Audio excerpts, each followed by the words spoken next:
But if you close your eyes.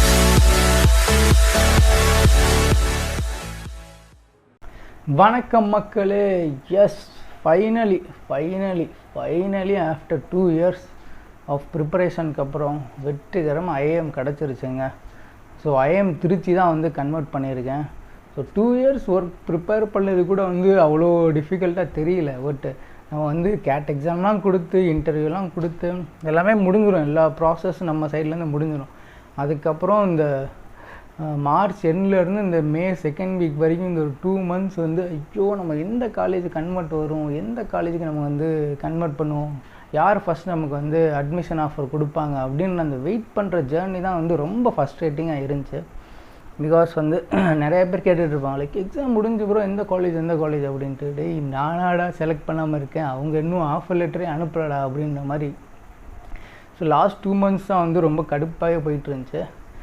But S, finally நல்ல விஷயம் நடந்திருக்கு. தமிழ்நாட்டிலே நம்பர் 1 பி ஸ்கூலான ஐஏஎம் திருச்சியில் வந்து சூப்பராக அட்மிஷன் கிடச்சிருச்சு. ஸோ அங்கே தான் வந்து நான் போகிறேன். ஸோ போயிட்டு எஸ், அதை பற்றி நான் தனியாக வீடியோ பண்ணுறேன். லைக் இந்த வீடியோவில் ஐஏஎம் திருச்சியில் என்னென்ன இருக்குது அப்படிலாம் நான் சொல்ல. ஜஸ்ட் இந்த வீடியோவில் வந்து எஸ் 2 yearsஸாக நம்ம வந்து ஹார்ட் ஒர்க் பண்ணதில் வந்து இந்த மாதிரி தமிழ்நாட்டில் ஒரு பெஸ்ட்டு காலேஜ் கிடச்சிருச்சு அப்படின்னு சொல்லி. ஏன்னா நிறைய பேர் கமெண்ட்டில் இன்ஸ்டால்லாம் கேட்டுட்ருந்தாங்க, அப்புறம் எந்த காலேஜ் கன்வெர்ட் பண்ணிங்க அப்படின்னு. ஸோ அதுக்காண்டி தான் சரி ஓகே நம்ம வந்து அஃபிஷியலாக ஐஎம் திருச்சி ஃபீஸ் எல்லாம் பே பண்ணியாச்சு. ஸோ ஐஎம் திருச்சி தான் போகிறோம் அப்படின்னு சொல்லலாம் அப்படின்றக்காண்டி தான் இந்த வீடியோ. ஸோ வீடியோ பார்த்துட்ருக்க நீங்களும் ஐஎம் திருச்சி கன்வெர்ட் பண்ணியிருந்தீங்கன்னா கண்டிப்பாக வந்து மெசேஜ் பண்ணுங்கள், இன்ஸ்டாவில் டெக்ஸ்ட் பண்ணுங்கள். நம்ம கனெக்ட் பண்ணி ஐஎம் திருச்சியில் சூப்பராக படிக்கலாம். இல்லை நான் வந்து ப்ரிப்பேர் பண்ணிகிட்ருக்கேன், எனக்கு இந்த மாதிரிலாம் டவுட்ஸ் இருக்குது அப்படின்னா கண்டிப்பாக எனக்கு 1 hour மென்டர்ஷிப் ப்ரோக்ராமில் ஜாயின் பண்ணலாம். ஸோ அந்த 1 hour நான் உங்களுக்கு கால் பண்ணுவேன். கால் பண்ணி உங்களுக்கு என்ன டவுட்ஸ்னாலும் நீங்கள் கேட்டு தெரிஞ்சுக்கலாம். நானும் வந்து ஒரு ஓவர்வியூ ஆஃப் கேட், அதுக்கப்புறம் உங்களுக்கு இருக்க டயத்தில் நீங்கள் என்னென்ன கோச்சிங் சென்டர்லாம் ஜாயின் பண்ணியிருக்கீங்க, இல்லை கோச்சிங் சென்டர் ஜாயின் பண்ணலன்னா ஃப்ரீ ரிசோர்ஸ் எல்லாம் வச்சு என்னென்னலாம் நீங்கள் படிக்கலாம் அப்படின்னு சொல்லி அந்த 1 hourல நானும் உங்களுக்கு சூப்பராக சொல்லி தருவேன். ஸோ உங்களுக்கு இன்ட்ரெஸ்டாக இருந்தால் நான் 1 hour மென்டர்ஷிப் ப்ரோக்ராம் ஜாயின் பண்ணி உங்கள் டவுட்ஸ்லாம் கிளியர் பண்ணலாம். ஓகேவா? ரிசல்ட் வந்த அன்றைக்கே வந்து ரொம்ப இதாக இருந்துச்சு. ஏன்னா நான் நினச்சி கூட போல கேப்பில் வந்து ஃபஸ்ட்டு காலைல எவ்வளோ 7:30 மணிக்கு இருக்கும். மே 10ஆம் தேதி தான் ரிசல்ட் வந்துச்சு. ஸோ காலைல 7:30 மணிக்கே வந்து ஐஎம் திருச்சி வந்து மெயில் பண்ணியிருந்தாங்க. நான் வந்து அதுக்கு முந்தின நாள் ஃபுல்லாமே தூங்காமல் ஐயோ எந்த காலேஜ் வரப்போகுது அப்படின்னு சொல்லி என் கூட சேர்ந்து ப்ரிப்பேர் பண்ண எல்லா ஃப்ரெண்ட்ஸுமே கால் பண்ணி டிஸ்கஸ் பண்ணி தூக்கமே இல்லை. தூங்கினதே இவ்வளோ ஒரு 3-4 மணிக்கு தான் வந்து தூங்கியிருப்போம். காலைலே தூங்கிட்டு அதுக்கப்புறம் காலையிலே ரிசல்ட் வந்துருச்சு போல். நான் அங்கே டயர்டில் அப்படி செம்மையாக தூங்கிட்டு இருந்தேன். அப்புறம் என் ஃப்ரெண்டு அந்த யோகேஷ் இருப்பார்ல, உங்களுக்கு வீடியோ MBA பேஜ் அந்த பாட்காஸ்ட்டில் வந்திருப்பார் யோகேஷ். ஸோ அவர் தான் வந்து ப்ரோ என்ன தூங்கிட்டு இருக்கீங்க, எந்திரிங்க அப்படின்னு சொல்லி ரிசல்ட்டே விட்டாங்க, நீங்கள் என்ன ப்ரோ தூங்கிட்டு இருக்கீங்க அப்படின்னு எழுப்பி விட்டு நீங்கள் மெயில் செக் பண்ணுங்க போதும் அப்படின்னாரு. மெயிலா அப்படின்னு சொல்லி மெயில் செக் பண்ணால் சூப்பராக your congratulation for this PGP and PGP HR 2 ப்ரோக்ராமுக்கே நீ செலக்டட்ப்பா அப்படின்னு சொல்லி ஐஎம் திருச்சிலேருந்து மெயில் வந்துருந்துச்சு. அதை பார்த்தோன்னே அப்படியே தூக்கம்லாம் இதாகி கண்ணுன்னெல்லாம் பெருசாகிடுச்சு.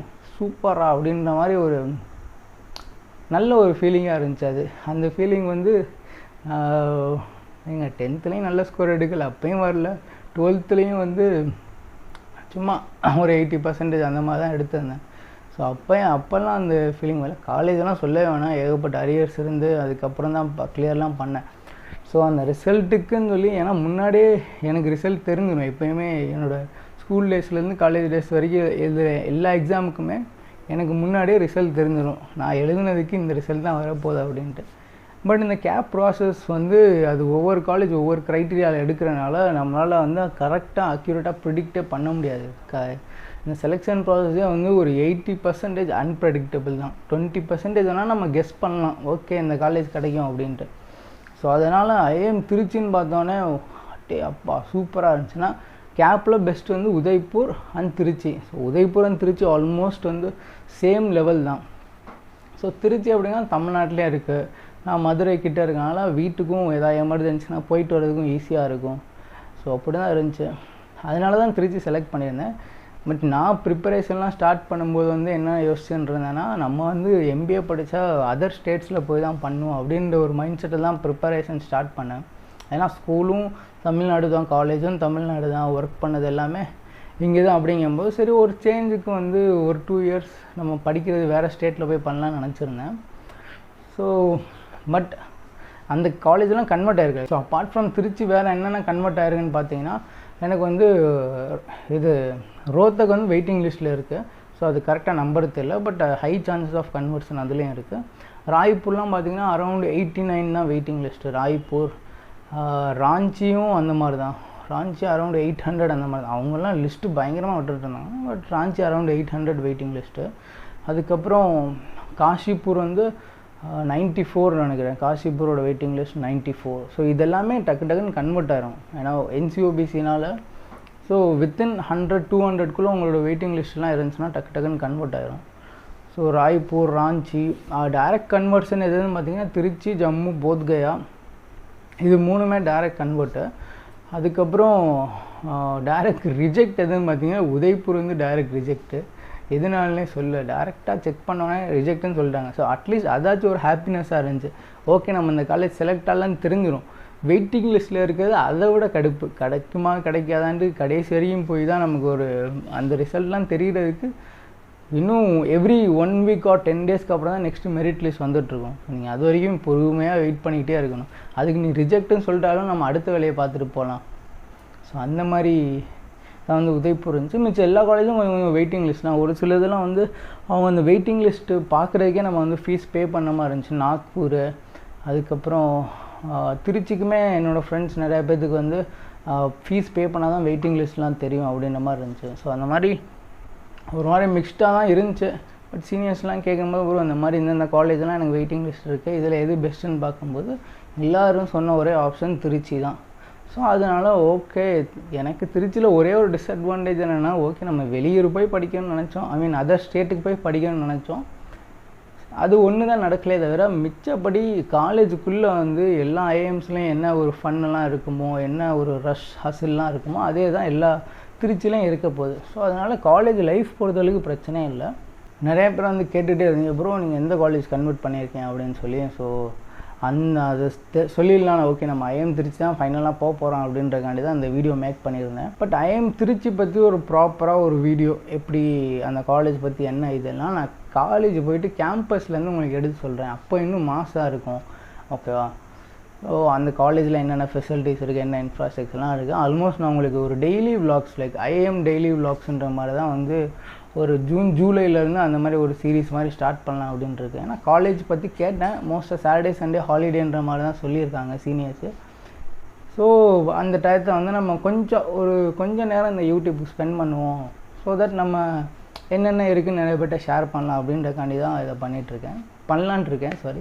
மே 10 வந்து நான் வந்து இன்ஸ்டா ஸ்டோரியில் போட்டிருந்தேன், like I am got admission in IIM Trichy அப்படின்ட்டு. அதுக்கு நிறைய பேர் கங்க்ராச்சுலேஷன் சொல்லியிருந்தாங்க. நிறைய பேர் ஆளும் மெசேஜெலாம் என்னவே முடியல, அந்தளவுக்கு நிறைய பேர் கங்க்ராட்ஸ் பண்ணியிருந்தாங்க. ஸோ எல்லாருக்குமே தேங்க்ஸ். நிறைய பேர் வந்து யூஆர் இன்ஸ்பிரேஷன் அப்பில் சொல்லிகிட்டு இருந்தாங்க. ஆளே ரொம்ப படிக்க முடியாமல் கதறி படிச்சிருக்கேன் நான், நீங்கள் வேறு ஏன்ட்டா அப்படின்னு. ஸோ நான் வந்து ஒரு பெஸ்ட் எக்ஸாம்பிள். ஒரு சின்ன ஒரு 60% ப்ரொஃபைலில் இருந்து காலேஜில் இவ்வளோ அரியர்ஸ் எல்லாம் வச்சு அப்படி இருந்து ஒரு ஐஎம் கன்வெர்ட் பண்ணலாம் அப்படின்றதுக்கு நான் ஒரு பெஸ்ட் எக்ஸாம்பிளாக இருப்பேன். ஸோ அதனால தான் என்னைய மாதிரி எந்தெந்த கேட்டகரியில் ஸ்டூடெண்ட்ஸ் இருக்காங்க அவங்களாம் என்ன ஹெல்ப் கேட்டாலும், எப்படி படிக்கணும் என்னெல்லாம் கேட்டாலும் நான் வந்து நிறையா சொல்லி கொடுத்துட்ருக்கேன். பிகாஸ் எனக்கு அந்த ஹெல்ப் யாரும் பண்ணல. ஸோ அட்லீஸ்ட் நம்மளாச்சும் ஒரு 4-5 பேருக்கு ஹெல்ப் பண்ணலாம் அப்படின்னு தான் வந்து அதை பண்ணிகிட்ருக்கேன். பட் இன்னும் என்ன எக்ஸாம் இன்னும் கேட் 2024க்கு பார்த்தீங்கன்னா இன்னும் ஒரு 200 டேஸ் கிட்ட தான் இருக்குது. ஸோ அந்த 200 டேஸ் சோலர் பேக் பேக்கிங்கோட ஞாபகம் தான் வருது. சரி, ஓகே. ஸோ அந்த 200 டேஸில் வந்து என்னென்ன பண்ணும் அப்படின்றது வந்து என்னோடய நோட்ஸ் எல்லாமே மதுரையில் இருக்குது. ஸோ கரண்ட்டாக நான் குஜராத்தில் இருக்கேன். இன்னொரு 1 or 2 டேஸில் நான் வந்து ஹோம் டவுன் போயிட்டு நான் எடுத்த நோட்ஸ்லாம் வச்சு அதை வச்சு நிறையா வீடியோஸ்லாம் போகிறேன். ஏன்னா அதில் நிறையா விஆர்சி டிஎல்ஆருக்குலாம் நிறையா ஸ்ட்ராட்டஜிஸ்லாம் நோட் பண்ணி வச்சுருந்தேன். ஆனால் குவான்ஸ் வந்து மோஸ்ட்டாக ஈஸியாக மேனேஜ் பண்ணிடலாம், நிறையா ரிசோர்ஸ் இருக்குது. பட் விஆர்சி டிஎல்ஆருக்குலாம் வந்து கொஞ்சம் ஸ்பெசிஃபிக் ரிசோர்ஸஸ் தான் இருக்குது. ஸோ அந்த ரிசோர்ஸ்லாம் நான் வந்து படிச்சிருந்தேன். ஸோ அதுலேருந்து எழுதி வச்ச டேட்டாஸ் எல்லாமே நான் உங்களுக்கு சொல்கிறேன் எப்படி பண்ணும் அப்படின்ட்டு. ஸோ அதுக்கு மட்டும் கொஞ்சம் டைம் கொடுங்க. ஒரு அட்லீஸ்ட் இன்னும் வித்தின் 20 டேஸ்க்குள்ளே நான் எப்படியும் அப்லோட் பண்ணேன். அதை பற்றி ஆல்ரெடி சொல்லியிருப்பேன், like zero in VRC, zero in DLR, zero in குவான்ஸ்லாம் ஒரு சீரீஸ் போட்டிருப்பேன். நீங்கள் அதை பார்த்தீங்கன்னா ஒரு ரஃப் ஐடியா கிடைக்கும், ஓகே இப்படி பண்ணலாம் அப்படின்னு ஒரு ஐடியா கிடைக்கும். இதே பண்ணுங்கன்னால நான் சொல்லவே மாட்டேன், ஏன்னா there are always thousands of ways to do a job. So அதனால் இது நான் பண்ணேன், என்னோடய சீனியர்ஸ்ட்டை கேட்டதுக்கு இந்த மாதிரி பண்ணுப்பான்னு சொன்னாங்க. ஸோ உங்களுக்கு வந்து நிறைய பேர் டிஸ்கஸ் பண்ணுங்கள், நிறைய வீடியோஸ் பாருங்கள், அதில் எந்த வீடியோ உங்களுக்கு செலக்ட் ஆகுதோ அதை பண்ணுங்கள். ஏன்னா நம்மளோட கோல் எப்படியாச்சும் பண்ணி ஒரு சீட்டு, ஒரு அட்மிஷன், ஒரு டாப் பி ஸ்கூல்ஸ்லாம் நம்ம எப்படியாச்சும் கன்வெர்ட் பண்ணிடணும். அதுக்கு தான் ஒரு சில கமெண்ட்லாம் வந்து கேட்டிருந்தேன், அப்புறம் இன்னும் ஒரு ஐஎம் திருச்சி தானா, ஏபிசி அதெல்லாம் வந்து ட்ரை பண்ணேன் அப்படின்னு கேட்டிருந்தாங்க. ப்ரோ இன்னைக்கு என்னோடய ப்ரொஃபைல், என்னோடய ப்ரிப்பரேஷன், என்னோடய ஃபஸ்ட் இயர் கேட் அட்டம்ப்ட்லாம் வச்சு நான் ஏம் பண்ணது ஐஎம் ஜம்மு தான். இருக்கிறதுலே லாஸ்ட் டைம் எதிரான்னு பார்த்து, சரி ஓகே அந்த காலேஜ் போகிறதுக்கு என்ன கட் ஆஃப், அந்த கட் ஆஃப் நம்ம கிளியர் பண்ணுறதுக்கு என்னென்ன படிக்கணும் அப்படின்னு சொல்லி பார்த்து அப்படி தான் என்னோடய ப்ரிப்பரேஷனே ஸ்டார்ட் பண்ணேன். இன்றைக்கி வந்து ஓரளவுக்கு கேப்பில் one of the best college வரைக்குமே கன்வெர்ட் பண்ணியிருக்கேன். அப்படின்னா I see this is as a great success for me.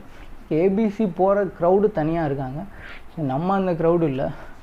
நம்ம வந்து ஏதோ ஒரு ஐஎம், ஏன்னா my goal is something else. Okay எனக்கு பிளாக்கி தான் போகணும், இவ்வளோ பேக்கேஜ் ஏர்ன் பண்ணணுன்றது வந்து கோல் கிடையாது. ஓகே சஸ்டெயின் ஆகிற வரைக்கும் ஓரளவுக்கு இன்கம் இருக்கணும், but the main thing is IIM tag இருக்கணும் என்னோடய ரெஸ்யூமில் அப்படின்றது தான் என்னோடய கோலாக இருந்துச்சு. அது ஐஎம் அகமதாபாதாக இருந்தாலும் சரி, ஐஎம் அம்ரித்சராக இருந்தாலும் சரி, நம்ம வந்து யோசிக்காமல் போயிடணும் அப்படின்றது தான் ஒரு மைண்ட் செட்டாக இருந்துச்சு. Actually IIM Trichy is the best choice நான் கன்வெர்ட் பண்ண காலேஜஸ்லேயே. ஸோ அதான் அங்கே போகிறேன். ஸோ இனிமேல் அங்கே போய்ட்டு நிறையா டெய்லி விலாக்ஸ் பண்ணுறேன். இல்லை உங்களுக்கு என்னென்ன பண்ணலான்னு ஒரு ஐடியா இருந்தாலும் நீங்கள் கமெண்ட் பண்ணுங்கள், கண்டிப்பாக அதெல்லாம் பண்ணுறேன். ஸோ ஆல் த பெஸ்ட், நல்லா படிங்க. ஸோ அந்த மாதிரி நீங்களும் வந்து நிறையா ஐஎம் கன்வெர்ட் பண்ணியிருந்தீங்கன்னா டோன்ட் ஹெசிடேட், உங்களோட ஜேர்னியெல்லாம் ஷேர் பண்ணணும்னு நினச்சிங்கன்னா கண்டிப்பாக டெக்ஸ்ட் கமெண்ட் பண்ணுங்கள். அப்படின்னா இன்ஸ்டாகிராமில் எனக்கு மெசேஜ் பண்ணுங்கள், ப்ரோ நான் இந்த மாதிரி ஒரு ஜேர்னியில் தான் ப்ரிப்பேர் பண்ணியிருந்தேன், ஸோ என்னோடய ஸ்டோரி வந்து நான் ஷேர் பண்ணணும்னு நினைக்கிறீங்கன்னா கண்டிப்பாக எனக்கு டெக்ஸ்ட் பண்ணுங்கள். உங்களோட நானும் ஜூம் மீட்டிங்கோ இல்லை முடிஞ்சால் நேரில் மீட் பண்ணி கூட உங்களோட எக்ஸ்பீரியன்ஸை ஷேர் பண்ணலாம். எல்லாருமே வந்து ஏபிசியோட தான் போட்டுட்ருக்காங்க, பட் 21 ஐஎம்ஸ் இருக்குது, 21 டைமென்ஷன்ஸ் இருக்குது. ஸோ ஒவ்வொரு காலேஜ்லேயும் ஒவ்வொரு டிஃப்ரெண்ட்டாக இருக்கும். அதனால் தமிழ் ஸ்டூடெண்ட்ஸ் எந்தெந்த ஐஎம்மில் இருந்தாலுமே நீங்கள் வந்து உங்கள் ஜேர்னி ஷேர் பண்ணணும்னு நினச்சிங்கன்னா கண்டிப்பாக எனக்கு வந்து ரீச் அவுட் பண்ணலாம். I will be always there to, because எனக்கு கதைகள் பிடிக்கிறது ரொம்ப கேட்கும். பிகாஸ் பேசிக்கலி ஐஎம் அ ட்ராவலரில். ஸோ ட்ராவலர்னாலே வந்து இன்னொரு பீப்புள் மீட் பண்ணி அவங்க எப்படி பண்ணுறாங்க, அவங்களோட லைஃப் ஸ்டைல்லாம் என்ன இருக்குன்னு கேட்குறது தான் எனக்கு கொஞ்சம் இன்ட்ரெஸ்டிங்காக இருக்கும். ஸோ அதனால் I am always be open to hear from you guys. Okay so bye. இந்த வீடியோ அவ்வளோதான், கொஞ்சம் சொதப்பி இருக்குன்னு நினைக்கிறேன், கொஞ்சம் அட்ஜஸ்ட் பண்ணிக்கோங்க. ஏன்னா பேக் பண்ணிகிட்ருக்கேன் அவசரமாக. இங்கேருந்து குஜராத்லேருந்து ஓகேடா சீட் கிடச்சிருச்சு அப்படின்ட்டு இங்கேருந்து ப்ராஜெக்ட்டும் முடிஞ்சு. ஸோ அப்படியே மதுரைக்கு நாளைக்கு ஃப்ளைட்டில் போகணும், போயிட்டு அடுத்த வேலைகளை பார்க்கணும். ஸோ பாய், அடுத்த வீடியோவில் பார்க்கலாம். Don't worry, be happy.